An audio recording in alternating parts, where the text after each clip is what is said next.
네, 윤석열 전 총장의 공정과 상식으로 국민과 함께 만드는 미래에 귀 기울여 주신 국민 여러분, 다시 한번 감사드립니다. 지금부터는 이 자리에 직접 참석해 주신 언론인 여러분과 대화하는 시간을 갖도록 하겠습니다. 저희는 지금 3층에 위치하고 있고 2층에 자리하신 분들과도 마이크로 말씀을 나눌 계획입니다. 질문을 하실 언론인들께서 손을 들어주시면 사회자가 좌석 위치 등으로 지명을 해드리도록 하겠습니다. 보다 많은 분들의 질문을 듣기 위해서 질문자 한 분당 질문 한 가지씩만 부탁드립니다. 그리고 지명되신 분께서는 자리에서 일어나셔서 소속 언론사와 성함을 말씀하신 후 질문을 해주시기 바라겠습니다. 자, 이제 질문하실 분들 손을 들어주십시오.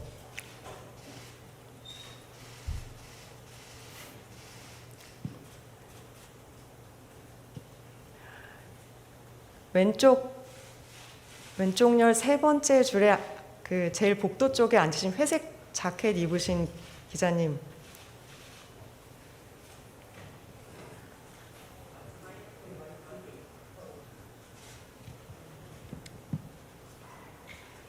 네, 안녕하십니까. 중부일보에 국회 출입하고 있는 이진원 기자라고 합니다.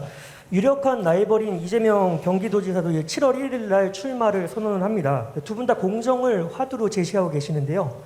이 지사 같은 경우에는 공정과 관련해서 기본소득을 화두로 띄우고 있는 것 같습니다. 우리 윤 전 총장님께서는 어떤 화두를 공정의 키워드로 제시하실지가 궁금합니다.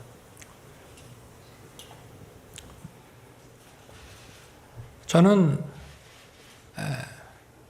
공정에는 크게 두 가지가 있다고 저는 생각하고 있습니다.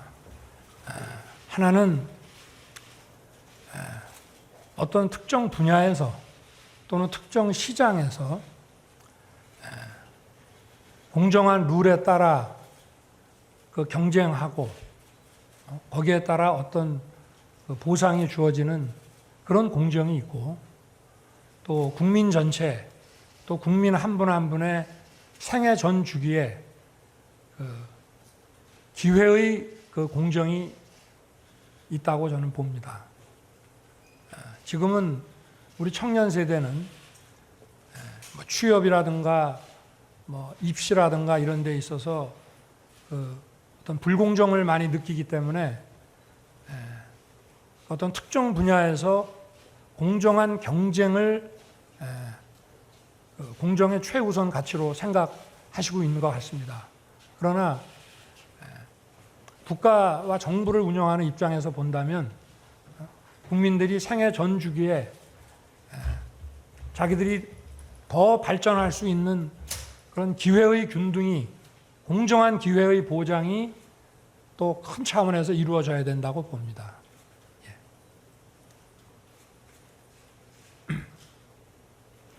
네, 이번에는 오른쪽 열에서 한 분 모시도록 하겠습니다.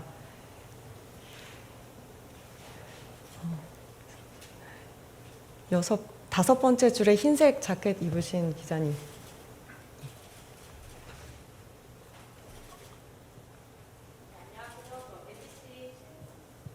네, MBC 신수아라고 합니다. 먼저 질문드리고 싶은 거는 이제 준비하시는 과정에서 장모가 누구한테 10원 한 장 피해 준 적 없다라는 발언이 기사화된 적이 있는데, 이 발언은 좀 어떻게 나온 건지 궁금하고요. 그리고 수사와 재판이 진행 중인 상황에서 이 발언이 전직 검찰총장님이시자 유력 대권 주자로서 좀 부적절하다는 지적은 좀 어떻게 생각하시는지 궁금합니다. 저도 그런 표현을 한 적이 없는데 그게 어떻게 나왔는지는 잘 모르겠습니다만은 저는 검사로 재직하는 동안이나 그 이후에나 법 적용에는 절대 예외가 있을 수 없다는 그 신념으로 일을 해왔습니다. 그리고 제 친인척이든 또는 어떠한 지위와 위치에 있던 분들이건 간에 수사와 재판, 법 적용에 있어서는 예외가 없어야 된다는 생각에 변함이 없고요. 그리고 다만 저도 검찰총장 시절에 많이 강조를 했습니다마는 법 집행이라고 하는 것은 국민들이 납득할 수 있게 공정하게 이루어져야 한다. 그래서 공정한 절차가 담보돼야 하고 그 공정한 절차에 따른 법 집행에는 누구도 예외가 있을 수 없다. 이렇게 말씀을 드리겠습니다. 네. 네, 다음 질문을 받아보도록 하겠습니다. 이번에는 왼쪽 열의 네 번째 줄에 가운데 계시는 기자님 검정색 옷을 입으셨습니다.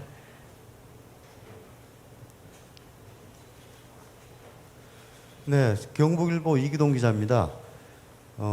현재 최근 여론조사상 보면 여권에서는 이재명 경기지사가 선두권을 달리고 있고 야권에서는 우리 총장님께서 지금 1위를 달리고 계신데 그 이재명 지사를 좀 평가를 한 말씀, 이재명 지사에 대해서 어떻게 생각하고 계신지 한 말씀 부탁 좀 드리고 싶고요.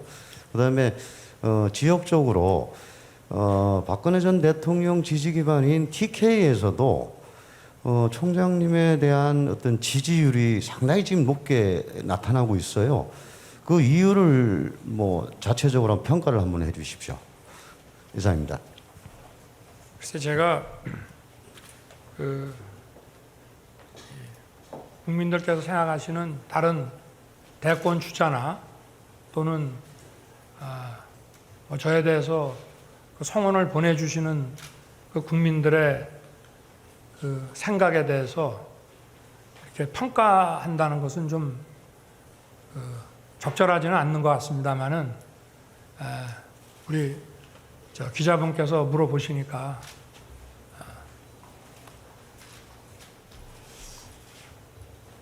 뭐 여러 가지 정책이 있고 하지만 저는 이재명 지사님하고는 과거에 제가 한 24년 전에 그 성남지청에 근무할 때 법정에서 자주 뵀습니다.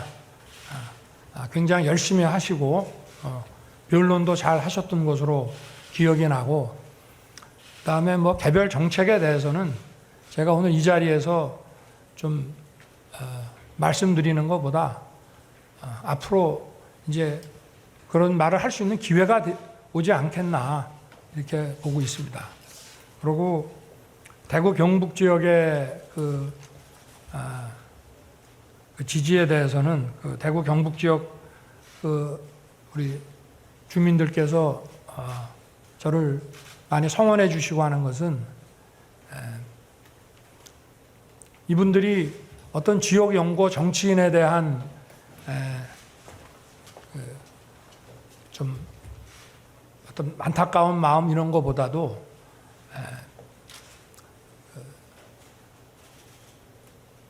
지금 이 법치와 상식이 너무 무너져 내렸으니 이거를 좀 바로 세워 달라 막 그런 취지가 아니신가. 그리고 좀 지난 얘기입니다만은 제가 이제 2013년에 그 국정원 사건으로 14년 초에 그 대구로 이제 그 전보가 돼 갔는데 저도 처음에 대구가 제가 이제 초임지고 그 다음에 부장을 대구에서 했고 세 번째 근무였습니다. 그런데 이 지역 분들이 나를 좀 좋아 안 하시겠다 이렇게 생각을 했는데 또 의외로 또 많은 분들이 격려를 해주시고 힘을 내라고 응원도 해주시고 그렇게 하셨습니다. 막 그런 것에 좀 연장선상이 아닌가.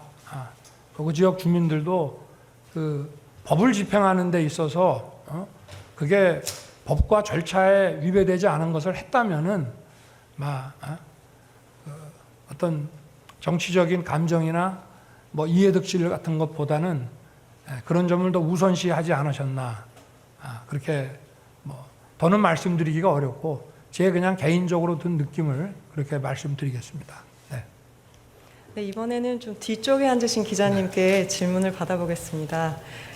오른쪽 열에 제일 뒤에 앉아 계신 흰색 옷 입으신 기자님. 안녕하세요. SBS 이현영 기자라고 합니다. 저 총장님께서 총장직을 사퇴하시고 지금 몇 개월 만에 이렇게 대권 후보로 직행하시게 됐는데 검찰에 계시면서 하셨던 수사 등에 대해서 정치적 중립성 논란은 피할 수 없을 것 같은데 여기에 대해서 어떻게 생각하시는지 궁금합니다. 저는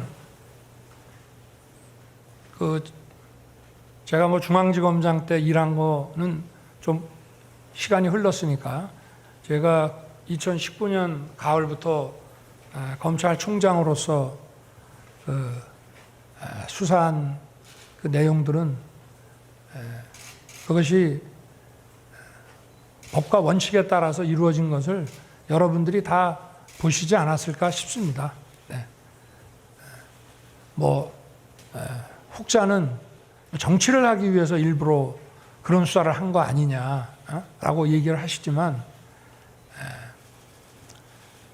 모든 사건들이 다수의 그 국민과 단체들이 또 국가기관에서 고발한 사건을 절차 원칙에 따라서 한 거 이외에는 없습니다. 그리고 저 자신도 검찰이 과거처럼 어떤 그 단체나 그 사람에 대해서 장기간 내사해가지고 인지수사하는 것에 대해서는 저도 검사 생활을 해오면서 이런 거는 좀 자제하는 게 좋겠다 해서 제가 총장 시절에는 그런 수사는 가급적 억제를 해왔고 여러분들이 아시는 그 대부분의 사건들은 그렇게 처리하지 않으면 그거는 검찰로서의 그 국민들이 기대하는 기능을 충족할 수 없는 것이기 때문에 저희들도 원칙과 상식에 따라서 일을 했다고 저는 자부합니다. 네. 저 이번에는 스크린으로 함께 해주고 계시는 2층으로 마이크를 좀 잠시 넘겨보도록 하겠습니다. 2층에서는 우승봉 공보팀장이 사회를 맡아줄 예정입니다. 우승봉 팀장님 나와주시죠. 예, 안녕하세요. 공보팀장 우승봉입니다. 2층에 계시는 기자님께도 질문을 부탁드리겠습니다. 질문하고자 하시는 분은 손을 들어주십시오. 예, 제일 앞에 계시는 기자님부터 하도록 하겠습니다. 마이크 좀 전달해 주세요.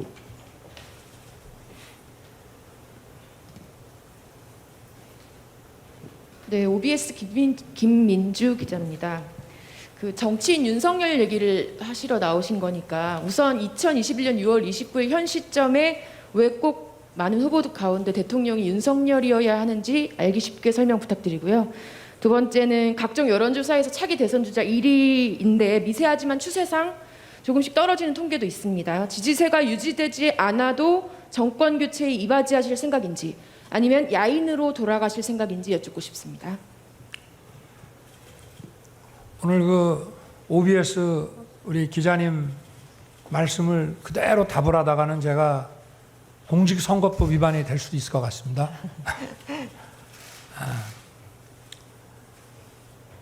저 아니면 안 된다 그런 거는 절대 아닙니다.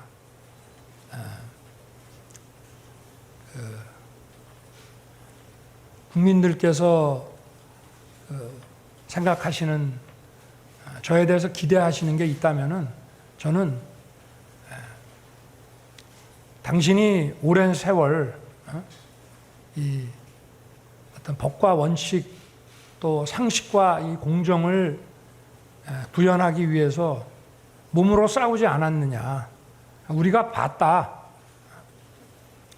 봤기 때문에 우리가 어떤 물건을 써보고 그 물건이 좋으면 계속 구매하는 것처럼 내가 당신 몸으로 싸우는 거 봤으니 이 앞으로 우리 국가는 뭐 경제도 중요하고 다 필요합니다만은 외교 안보나 경제 정책이나 교육 정책이나 이런 국가 모든 정책에 있어서 철학과 기본이 헌법과 법치가 지금 무너져 가지고 이런 문제들이 다 생기는 거니까 당신이 그동안 싸웠던 것처럼 정권 교체에 나서고 이런 무너진 그 법치와 상식을 바로 세워라. 저는 이런 뜻이라고 생각을 하고 있습니다. 그리고 지지세니 이런 문제에 대해서는 저는 아까도 말씀을 드렸지만 국민의 기대와 여망에 제가 외면하지 않고 당당하게 응하기 위해서 이 자리에 섰고, 그리고 일단 이 자리에 선 이상은 그런 것과 관계없이 나라가 정상화되는데 최선을 다하겠습니다. 좀 약간 명확하지 않더라도 좀 양해를 부탁드리겠습니다. 네. 예, 더 많은 기자님들에게 기회를 드리기 위해서 한 분당 한 가지 질문만 해주시면 감사하겠습니다. 이번에는 요 가운데 줄 제일 뒤쪽에 계시는 기자님 질문을 받아보도록 하겠습니다.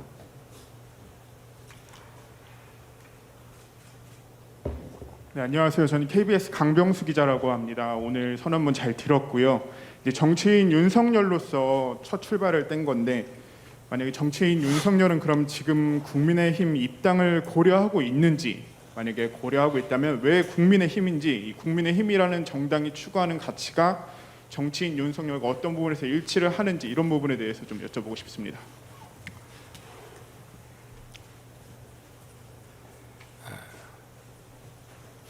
아까 제가 국민께 드리는 말씀에서 언급을 했습니다마는 저는 자유를 굉장히 중시합니다. 우리가 인류 역사를 보더라도 자유가 보장된 도시는 번영을 이뤘습니다. 그리고 강했습니다. 그러나 자유라는 것은 내 자유만이 중요한 것이 아니라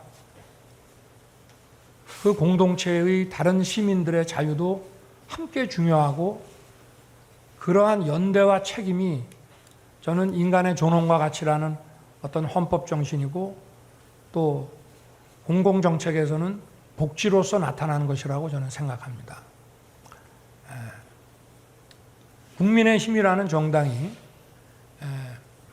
과거에 탄핵도 겪었고, 국민들께서 보시기에 미흡하다고 생각하는 점들이 많으셨을 것입니다만은, 저는 기본적으로 이 자유라는 가치, 또 이 민주주의라는 것은 이 자유를 보장해 주기 위한 것이고, 또 국가 공권력도 개인의 자유를 보장해야 된다는 것에서 한계를 갖고 거기서 멈춰 서야 되는 지점이 있는 것이지, 다수결이면은 모든 일이 된다고 하는 그런 철학에는 저는 동의할 수 없습니다.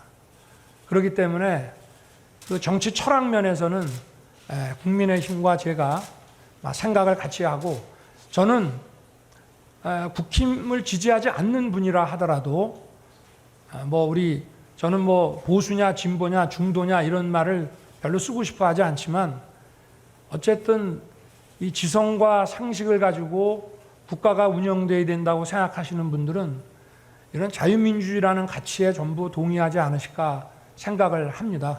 저는 그 안에서 진보도 있고 보수도 있는 거라고 저는 생각을 합니다.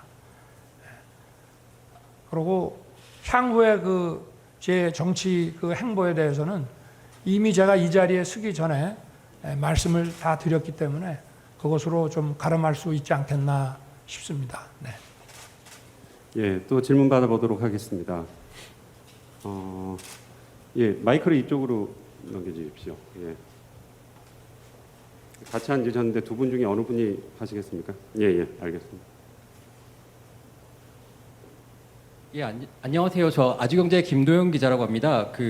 노태우 정부 때 김기춘 검찰총장하고요, 김영삼 정부 때 김도훈 검찰총장 이후로 첫 검찰총장의 정치 참여인데요. 그동안 검찰총장을 역임했던 분들이 정치를 하지 않았던 거는 검찰의 독립성을 지키기 위해서라고 생각하는데, 이런 견해에 동의하시는지 궁금하고요. 또 총장님의 대선 출마로 인해서 검찰의 독립성이 훼손된다는 지적에 대해서 어떻게 생각하시는지 궁금합니다.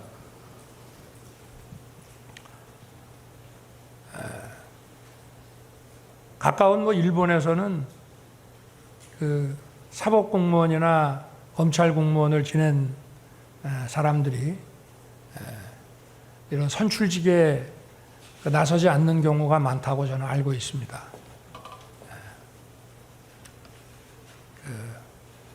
검찰의 정치적 중립이라는 것도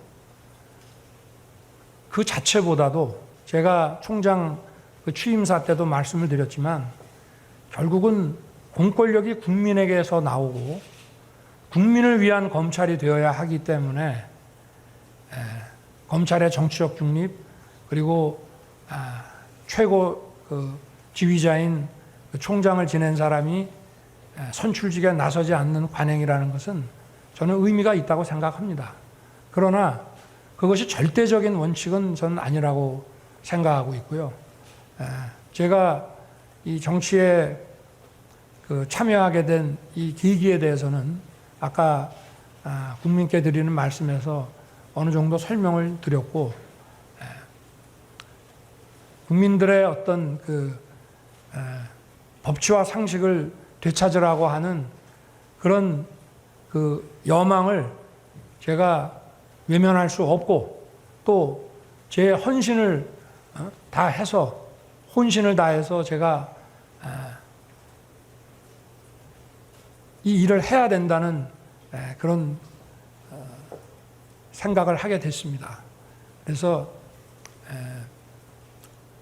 사법 검찰 공무원이 선출직에 나서는 것이 맞냐 안 맞냐에 대한 논란은 제가 볼 때는 일반적으로는 관행상 하지 않아 왔지만 특별한 경우에는 또 국민이 기대하고 결국 국민이 판단하실 문제가 아닌가 그렇게 생각을 하고 있습니다. 예, 추가로 한 2분 정도만 더 받아보도록 하겠습니다. 예, 이쪽 열 제일 뒤쪽에서 두 번째 계시는 기자님.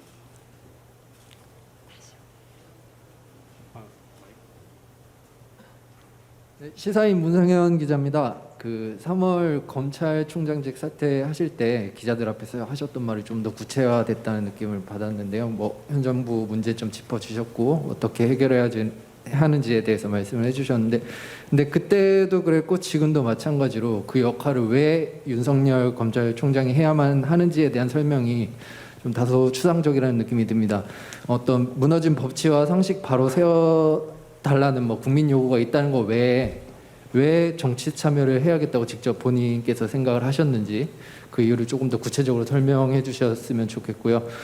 좀 괜찮으시다면 계기가 있다면 그렇게 좀 설명을 해주셨으면 좋겠습니다. 그리고 박근혜, 이명박 전 대통령과 뭐 이재용 부회장 사면에 대한 의견도 함께 여쭙고 싶습니다.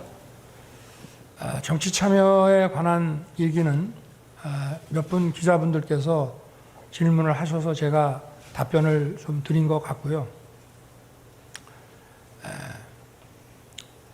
그 사면 문제는 법을 적용하는 문제가 아니고 그거는 국민들의 그 민심을 살펴서 정치적으로 결단해야 되는 그런 문제입니다.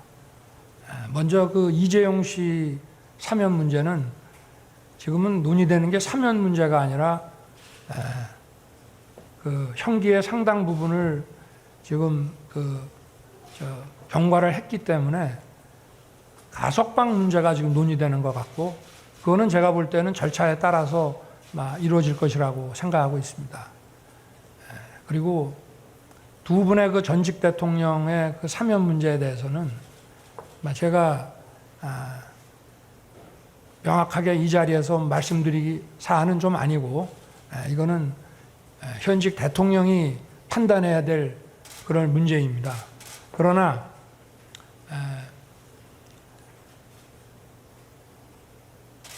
그 연세도 있고 또 여자분인 두 전직 대통령의 그 장기 그 구금에 대해서 안타까워하는 국민들도 많이 있는 것으로 알고, 저 역시도 그런 국민들의 생각에 어느 정도 공감하는 부분이 있다는 말씀만 드릴 수 있을 것 같습니다. 네. 예, 한 분 더 질문 받아보도록 하겠습니다. 예, 여기 두 번째 줄 제일 앞쪽에 계신 기자님에게 드리겠습니다.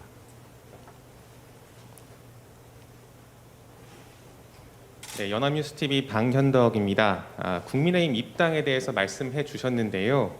좀 더 구체적으로 국민의힘 대선 경선에 참여를 할 의사가 있으신지, 또 참여를 하시면은 참여 시점은 정시하시는지 아니면은 이른바 택시론처럼 뒤에 하실 생각도 있으신지 궁금하고요.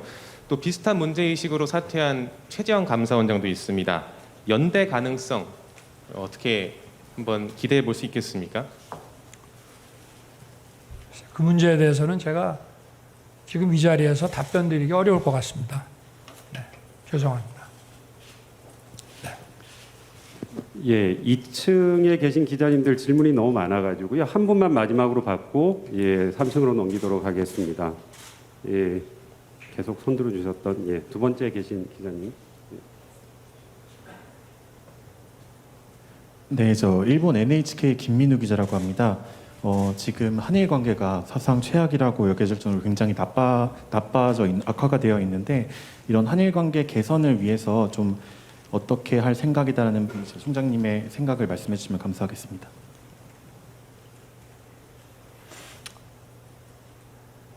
지금 한일 관계는 뭐 국민 여러분들께서 다 아시겠지만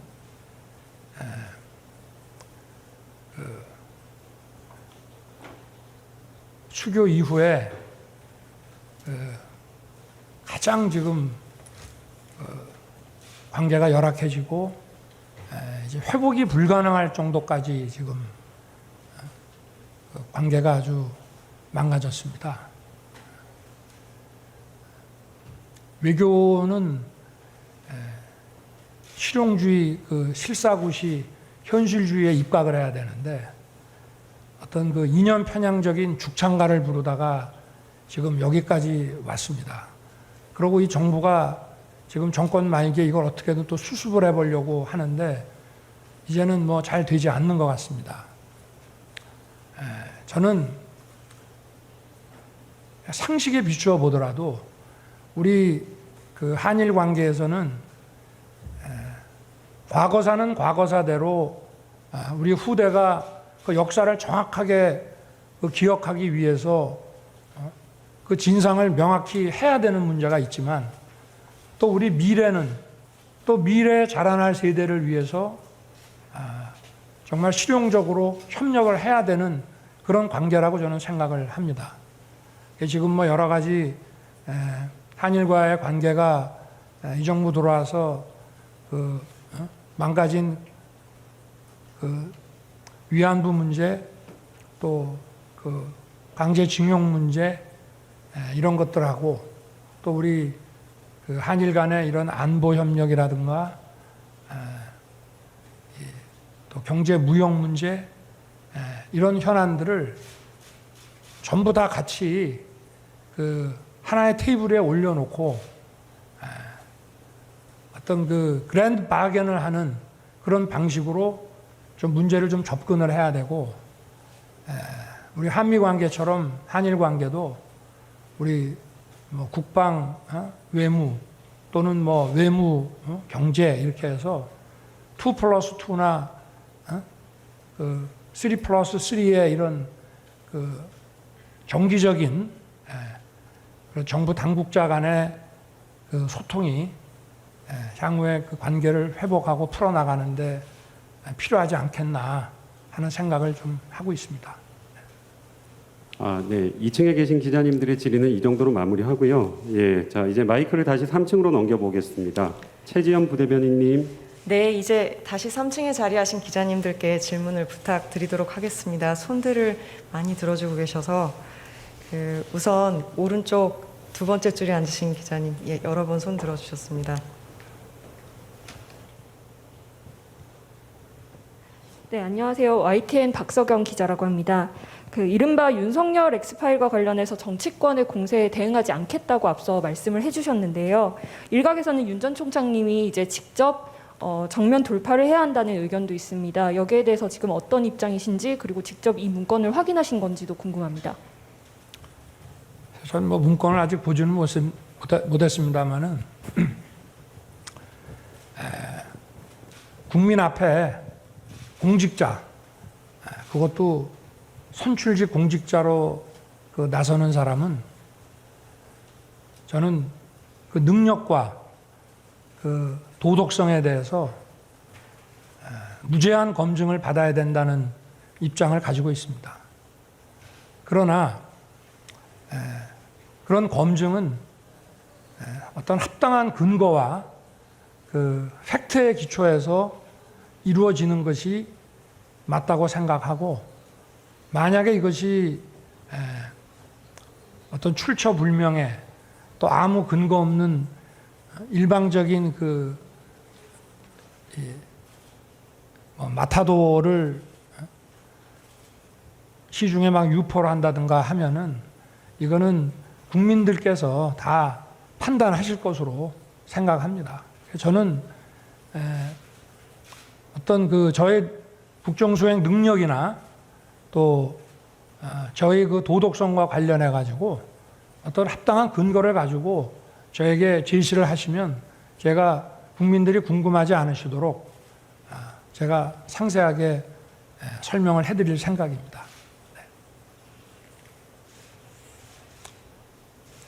네, 이번에는 왼쪽 열에서 한 분 모시겠습니다. 네 번째 열에 그 검정색 옷 입으신 제일 복도 측에 계신 기자님 부탁드립니다. 네, CBS 이정주 기자라고 합니다. 그 3월 달에 사퇴하신 다음에 주로 이제 전원 정치하시다가 오늘 이렇게 직접 질의응답을 하게 돼서 좀 반갑습니다. 저는 그 경제 정책 관련해서 하나만 여쭤보고 싶은데요. 그 오늘 입장문 내시면서 그 공정과 상식이 통하는 세상, 그리고 이 현 정부의 어떤 가장 문제점 중에 하나가 미친 듯이 오르는 집값, 그리고 시장과 싸우는 주택 정책, 뭐 이런 식으로 좀 지적을 하셨어요. 현 정부의 가장 민심이 돌아선 지금 근본 요인도 부동산 정책 중에 하나인데, 그러면 총장님이 생각하시기에 최근에 정부 여당이 그 종부세를 상위 2%로 세금을 완화 정책을 좀 썼거든요. 이제 부동산 정책은 뭐 더 잘 아시겠지만 세제 정책, 그리고 대출, 금융 정책, 공급 정책 세 개가 이제 맞물려 돌아가는데, 세제에 있어서는 현 정부가 기조를 양보했다는 이런 비판이 좀 일어요. 어떻게 보면 부자 감세 이렇게 해준 거거든요. 총장님 여기에 대해서 좀 입장이 어떠십니까? 지금 이제 주택 정책이라고 하면 그 목표가, 정책은 어떤 목표가 있어야 되지 않겠습니까? 집이라고 하는 거는 이 의식주 중에 어떻게 보면 그 개인으로 볼 때는 먹는 게 제일 중요하지만 사회생활과 또 가족이라는 입장에서 볼 때는 이 주거라는 게 제일 중요한 문제이기 때문에 가격을 안정시키고 가격을 떨어뜨리겠다는 생각만 가지고는 저는 어렵다고 봅니다. 가격이 예측 가능하고 안정되고 오르더라도 서서히 오르고 또 가격이 떨어지더라도 서서히 떨어져야 거기하고 맞물린 다른 금융이라든가 이런 문제하고도 다 원만하게 사회에 어떤 부작용을 주지 않는 것인데, 종부세를 뭐 감세하고 그 종부세를 상향시켜 가지고 상위 1%로 상향시키냐 안 시키느냐의 그 문제는 저는 큰 의미는 없다고 봅니다. 이 종부세라는 것을 다시 전면적으로 재검토를 해야지, 종부세에 대한 여론이 안 좋으니까 그거는 아주 최고의 부자들한테만 때릴 테니까 그건 걱정하지 마라, 이게 중요한 것이 아니고, 국민들이 안정된 예측 가능한 집값을 가지고 필요할 때 필요한 종류의 주택을 용이하게 취득할 수 있게 해주는 것이 저는 중요하다고 생각을 합니다. 이렇게 가름하겠습니다. 네.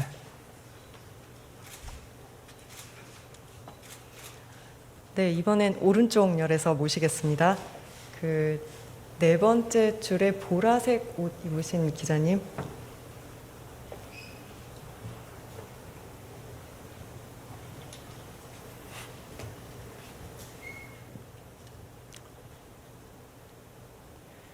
네, 매경닷컴 김현정 기자입니다. 경제 정책 관련해서 한 가지 여쭤보겠습니다. 그 경제 정책 관련돼서 좀 구상안이 궁금한데요.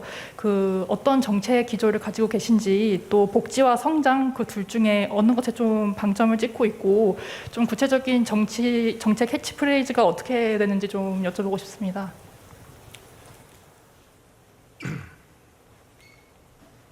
저는 복지와 성장에서 복지가 중요하다, 성장이 중요하다, 성장을 해야 복지도 할 거 아니냐, 그런 그 생각에 대해서는 조금 거리를 두고 제 생각하고는 다릅니다.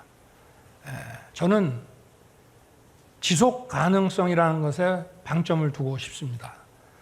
성장도 어느 한때의 그 폭발 성장이 아니고 우리 사회가 지속 가능한 성장을 유지를 하려면은 성장만 가지고는 되질 않습니다. 그 과정에서 좀 낙오되거나 또는 다른 이유로 인해서 그 취약한 입장에 있는 사람들을 또 챙겨야만 지속 가능한 성장에 동참할 수가 있고, 또 지속 가능한 성장에 필요한 그 노동에 가족이나 가까운 사람들의 그 어떤 열악한 문제를 또 국가가 대신 해줌으로써 지속 가능한 성장에 기여를 할 수가 있는 거기 때문에 그런 차원에서 본다면 복지와 그 성장이라는 것은 지속 가능성이라는 것을 하나로 그 기준을 가지고 묶을 수 있다고 보고, 또 복지라는 것도 그 지속 가능한 재정이 있어야만 복지도 제대로 집행이 될 수 있는 거기 때문에 저는 복지와 성장이라는 것은 어느 게 중요하다고 얘기할 수가 없고, 지속 가능한 성장을 위해서는 복지가 필요하고 또 그 지속 가능한 복지 재정을 위해서는 성장이 필요하기 때문에 두 개는 어떤 한 문제라고 저는 보고 있습니다. 제가 아까 국민께 드리는 말씀에서 자유민주주의의 그 자유라는 것이, 우리가 자유를 지키기 위해서 외적이 침입했을 때 그 자기가 자유 지키겠다고 혼자서 지킬 수는 없는 거 아니겠습니까? 우리 모두가 힘을 합쳐야 우리 공동체의 자유를 지킬 수 있는 것처럼 저는 이 복지 문제라는 것도 자유시민의 책무이고 권리라고 저는 생각을 합니다. 그래서 복지와 성장이라는 문제는 지속 가능성이라는 그 어떤 그 원칙을 가지고 두 개가 저는 하나의 문제라고 저는 보고 있습니다. 네. 네, 다양한 말씀을 나누셨는데요. 오늘 어떻게 그러면 질문을 조금 더 부탁드리도록 하겠습니다.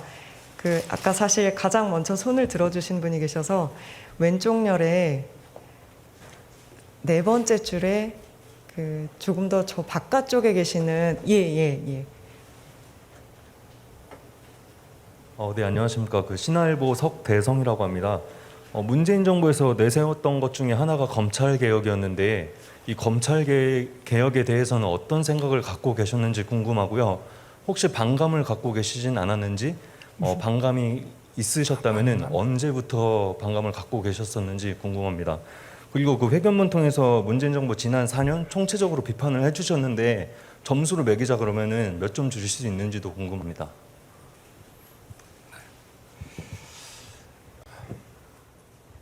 현 정부에 대한 그 평점은 여러분들께 맡기겠습니다. 검찰 개혁에 대해서만 말씀을 좀 올리겠습니다.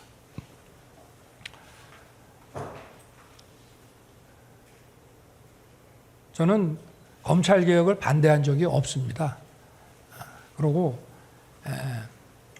지금 2019년에 소위 민주당 백혜련 안으로 저게 패스트 트랙에 올라타서 검찰개혁 법안이 올라갈 때에도 저는 검찰의 구성원으로서 당시에 그 법안을 반대하는 사람도 있었지만 저는 불가피한 것으로 보고 그 법안에 대해서 지지를 했습니다. 저는 그 검찰개혁이라고 하는 것이, 검찰개혁이라는 것은 어떤 구체적인 법안, 또 국회에서 만든 법률, 또 대통령령 이런 것으로 제도화되는 것이지만, 검찰개혁이라는 것은 어떤 비전이 있어야 되고 그 목표가 있어야 된다고 저는 생각을 합니다. 그래서 제가 총장으로 있을 때도 검찰 구성원들에게 그 검찰개혁의 비전은 국민의 검찰, 공정한 검찰을 만드는 것이다 라고 늘 강조를 했고, 국민의 검찰이라는 것은 제가 아까도 말씀드렸지만 이 검찰 구성원들이 인사권자, 권력자를 보지 않고 여러분들의 그 여러분들께 그 일을 맡기는 의뢰인이 국민이라고 생각하라. 그러니까 어떠한 권력자든 눈치 보지 말고 철저하게 수사를 해라 하는 것이 저는 국민의 검찰이라는 것으로 표현된다고 보고요. 공정한 검찰 역시 국민의 검찰에서 나오는 건데 이거는 이제 강자보다는 좀 약자에 대해서 우리가 이제 법 집행을 할 때의 문제라고 저는 보고 있는데 이 권력이 국민으로부터 나온 것이기 때문에 국민을 상대로 이 검찰보다 좀 그 사회적 힘이 약한 국민을 상대로 법 집행을 할 때 그 상대방에게 공정한 기회를 주어가면서 수사와 재판 과정에서 페어플레이를 하라.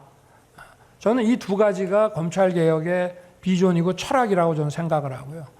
나머지 아마 저는 이 정부가 그 법안을 만들 때도 국민들에게는 이런 그 철학을 아마 호소를 하면서 법안을 통과시킨 게 아닌가 싶은데 이거는 결국 사회적 또 경제적 또 정치적 강자를 어떤 방탄을 만들기 위해서 해서는 안 되는 거라고 저는 생각을 합니다. 제가 2019년에 그 총장 인사청문회 할 때 공수처에 대한 그 질의를 받았을 때도 제가 국가의 그 사정 그 기능과 그 총량이 줄어들지 않고 더 는다는 전제하에서 나는 공수처를 찬성한다고 제가 말씀을 드렸습니다. 공수처가 뭐 검사를 수사하고 다 좋습니다. 그러나 권력의 비리를 제대로 감시하고 또 열악한 국민을 상대로 법 집행을 할 때는 더욱 공정한 기회를 보장해 주면서 가야 된다. 저는 이것이 검찰개혁의 요체라고 생각하고 아마 제가 쉬운 말을 너무 어렵게 지금 말씀을 드리는 건데 국민 여러분께서도 제가 좀 너무 어렵게 말씀드려서 그런지 모르지만 아마 여기에 대부분 동의하시지 않겠나. 그래서 그런 차원의 검찰개혁이라면은 그걸 반대한다는 거는 저는 정상이 아니라고 생각합니다. 네. 질문 한 가지 정도 더 주시면 좋을 것 같습니다. 네, 이번에는 오른쪽 열에 요 세 번째 줄에 계시는 기자님, 가장 복도 쪽에요. 네.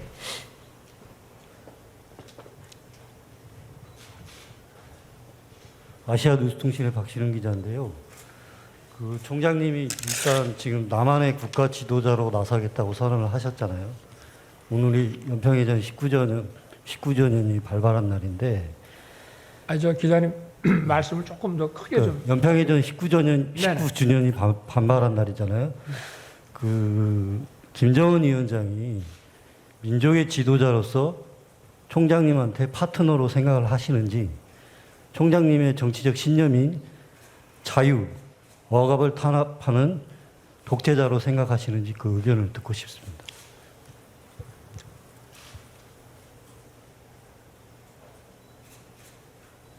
어느 한 국가의 지도자에 대해서 그 막연한 환상이나 또는 막연한 어떤 부정적인 생각을 저는 가질 필요가 없다고 생각합니다. 그 국가를 끌고 나가고 어떤 그 국가적인 행위를 하는 것을 저희가 보고 판단해야 될 문제이지. 그리고 우리가 군사적으로는 저도 검찰총장 인사청문회 때 북한을 주적이라고 제가 규정을 했습니다마는 주적이 있어야 국방도 제대로 국방 계획도 세우고 훈련도 할 거 아니겠습니까? 적의 실체가 어떤지를 알아야 그 나라의 작전과 군사 상황을 알아야 우리가 대처를 할 수 있기 때문에.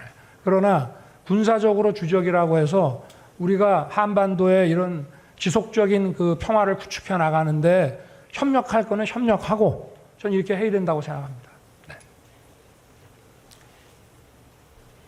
네, 다양한 말씀 나누셨는데요. 오늘 이 정도로 마무리하시면 어떨까요? 한두 분만 더 하시죠. 예, 한두 분 더 모시겠습니다.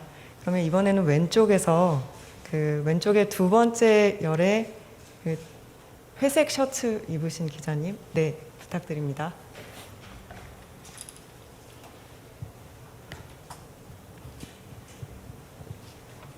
네, 서울경제신문 조건영입니다. 조국 전 장관이 조국의 시간에서 윤 총장이 압수수색 전후 청와대 핵심 관계자에게 연락해 사모펀드를 이유로 조국 불가론을 설파했다고 서술했습니다. 또 김의겸 열린민주당 의원은 페이스북에 문재인 대통령에게 조국만 도려내겠습니다 라고 보고했다고 적었습니다. 이런 사실이 있으신지 궁금하고요. 조국 전 장관에 대한 수사에 착수하기 전에 사모펀드나 입시비리 의혹을 혐의가 되는 것이라고 확신하신 게 맞는지, 또는 그 수사에 착수하기 전에 예상했던 범위와 실제 수사로 드러난 범죄 혐의에 어느 정도 차이가 있었는지 궁금합니다. 그러니까 아까 말씀하시는 거 제가 수사에 착수하기 전에 그런 얘기를 했다고 지금 그런 사실 없습니다. 네. 수사 착수하기 전에 뭐 청와대 관계자와 무슨 누구만 도려내겠다 그다음에 사모펀드 우는 이런 거는 수사 착수하기 전에는 한 사실이 없고요. 그래서도 안 됩니다. 수사 착수라는 게 이제 압수수색으로 시작이 됐는데, 압수수색을 하기 전에 그걸 예고하는 그런 시그널을 준다는 거는 그거는 수사의 그 상식에 반하는 거기 때문에 그렇게 좀 이해해 주시면 될 것 같습니다. 네, 이번에 오른쪽에 계시는 기자님들 중에 네 번째 줄 가운데 계시는 셔츠 입으신 기자님 부탁드립니다. 네, 저 머니투데이 안채원 기자라고 합니다. 지금 최재형 감사원장과 자주 비교 대상이 되고 계시는데, 최재형 감사원장과 비슷한 점과 다른 점은 무엇이라고 생각하시는지 간략하게 답변 부탁드립니다. 참 어려운 질문이네요.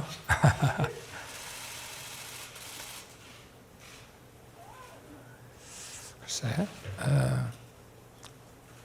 제가 최 감사원장님을 개인적으로는 모릅니다만은 제가 검찰총장 취임했을 때 예방을 가서 뵌 게 딱 한 번 단데, 그때 굉장히 자상하게 이렇게 손수 커피를 갈아서 타주시던 것이 기억이 납니다.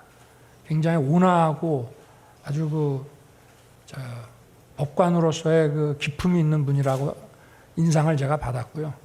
또 감사원장을 하시는 그 과정을 저도 국민의 한 사람으로서 지켜보면서 인격적으로 참 훌륭한 분이다 하는 생각을 했고, 저는 거기에 미치지 못한다, 훌륭한 분이다 하는 그 말씀만 드리겠습니다. 네, 마지막으로 질문을 한 분만 더 모셔보도록 하겠습니다. 네, 이번에는 왼쪽 열에서 마치게 될 것 같은데요.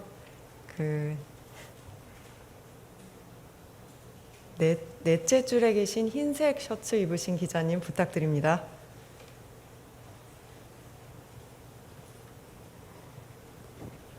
저 아이뉴스 24 정호영 기자라고 합니다. 아까 연설하실 때 국민이 진짜 주인인 나라를 만들어야 한다. 정권 교체로 나라를 정상화하자는 생각을 같이 하는 모든 사람들이 힘을 합쳐야 한다고 하셨습니다. 야권 통합을 위해 어떤 구체적인 구상이 있으신지 여쭙고 싶습니다. 제가 오늘 이제 첫 발을 디디고 시작을 하니까 많은 분들을 만나서 또 오랜 또 정치 사회 경험을 많이 가지신 원로분들도 만나서 제가 그분들께 어떻게 하는 것이 가장 좋은지 좀 배우겠습니다. 듣고 배우겠습니다. 그러나 국민들께 어떤 혼선을 주고 불안감을 갖게는 절대 안 할 테니까 그런 부분에 대해서는 국민들께서 염려하지 않으셔도 저는 된다고 그래 생각을 하고, 오늘 우리 기자님 말씀에 제가 질문에 직접 직답은 되지 못한 것 같지만 이 정도로 좀 이해를 해주시고 좀 부탁드리겠습니다. 네, 오늘 정말 다양한 말씀을 많이 나누셨는데요. 오늘은 너무 아쉽지만 이쯤에서 마무리를 하도록 하겠습니다. 앞으로 더 많은 기회를 통해서 국민 여러분과 언론인 여러분 함께 마주하며 소통하는 시간을 갖도록 노력하겠습니다. 긴 시간 함께해 주신 여러분께 고개 숙여 감사의 인사를 드립니다. 끝으로 윤석열 전 총장이 언론인 여러분들께 직접 감사의 인사를 전하고자 합니다. 잠시 기다려 주시면 감사하겠습니다.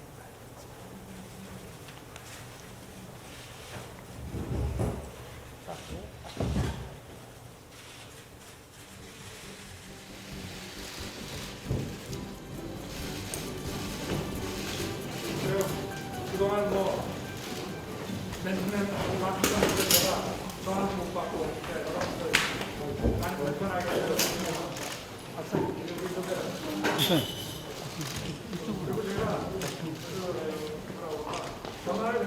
아, 잠깐만요. 여기 선생님 핸드폰 좀 치워주세요.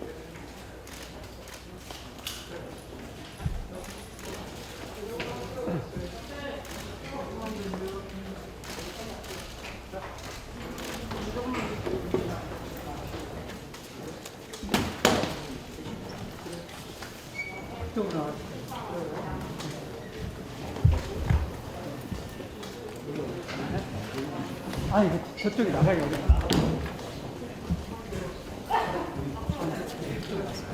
이쪽 제가 확보했어.